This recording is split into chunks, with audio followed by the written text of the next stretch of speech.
So there was these people that lived in our apartment complex, this couple and their daughter. And I was kind of getting to know them a little bit. When passing by, we'd have little conversations. And I kind of had this burden for them, like this longing to give them friendship, like make them feel that they're seen and important, because they seemed a little unhappy. And I tend to do that. That's my, placement in the family as a middle child and yada, yada. I tend to have, and very empathic. It's something I'm working on, trying not to always take on everyone's happiness, But anyhow, suddenly they're gone. They just upped and moved. And the last I talked to them, they had an older dog, the sweetest little old dog, and they were going to have to put her down. And we were talking about that. And I know I was waiting, I hadn't seen them for a while. And I thought, oh my gosh, they probably put her down. And I was thinking maybe I should go take him some cookies or something. And then I held myself back because I thought, I don't know these people, and I don't know how they're even taking it. Maybe they're fine, maybe they're doing okay, and all this stuff. Well, then they were gone. They just upped and moved, and we didn't see them moving. There's the apartment one day they were there, and the next day they were gone. It was so weird. Like overnight, the apartment was empty, and I felt such a grief come over me that they were gone. And there's a lot of reasons for it, but there's a lesson that I learned that I want to share, and why I'm telling this story.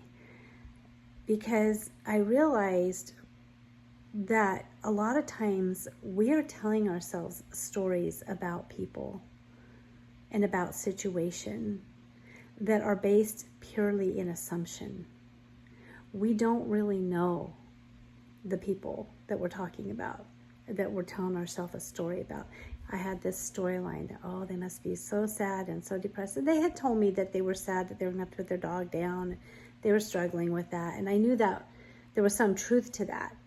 But I had this whole thing going in my mind, like they're so depressed. They can't even come outside. And then when they moved, maybe they got kicked out, and maybe they're homeless. All this stuff going on in my head. And the grief just grew in my heart, and the heaviness. And I realized that I'm telling myself a story that is actually creating an energy around me of depression, an energy of sadness, of grief, of heaviness. And it's all based in assumption, because I don't know these people. It could be true, but I don't know that. And neither is it mine to take on. And so I realized I needed to let go of the storyline. And I thought, what other possibilities could be out there? It could be possible that they went through putting the dog down with great relief because the dog was so old and hurting. It could be possible that they found a home that they'd been wanting to live in. And who knows, something wonderful happened to them and they got to up and leave really quick.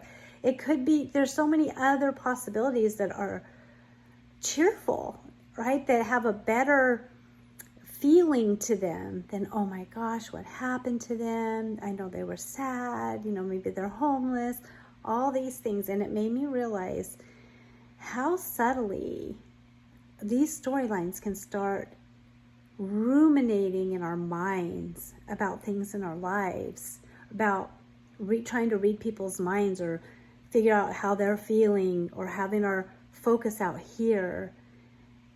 And they're just kind of playing in the back of our head as we go about our day. And then we wonder why we feel so crappy by the end of the day, or we're just like drained of energy, or we wake up in the morning and think, oh my gosh, another day, all those down feelings, they come from that place of being a type of person that is always focused on other people.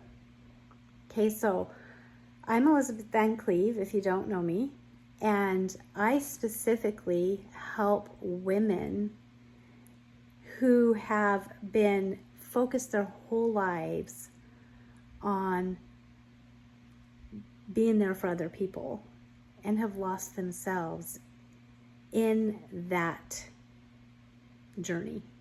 Maybe have done a lot of good out there. And I feel like these women are some of the best women on planet Earth. But I help them to be able to get back into the center of their life. Because a lot of times those people that are out there trying to take care of everybody are sometimes some of the saddest people within, because they're not only not focused on taking care of their own emotional guidance system and their own energy, but they've got their focus over here, but they're also taking on the happiness of everybody else and burdening themselves with that. And a lot of times ruminating storylines about themselves and about others that are generating energy or feelings that are low. And it can come out as a chronic depression. And when you start to flip that and start to get back into the center of your life and start to watch and peel away the layers and bring yourself in, reel yourself in and peel away the layers of thought and realize, and observe that, you start to get back into the center of your life, and that spark of life just starts to feel illuminated again, and you start to feel brighter again. And this was just an observation I made today in myself, and just how easy it was to start going down this. I mean, I felt heavily grieved. Like when I found out that they weren't there, I just wanted to bawl and cry, and I was just all teared up, and I felt very, very heavy with it. And it took me a while to think through that and think, why do I feel this? I don't even know these people. I mean, we've had a few passing conversations, that's it. But I just took on right away, seeing maybe something that I assumed they must be sad, making a lot of assumptions in those conversations about where they're at, and then taking on the responsibility, just so natural for me to do, to bring happiness to them. Like, how could I help them be happy? Interesting, right?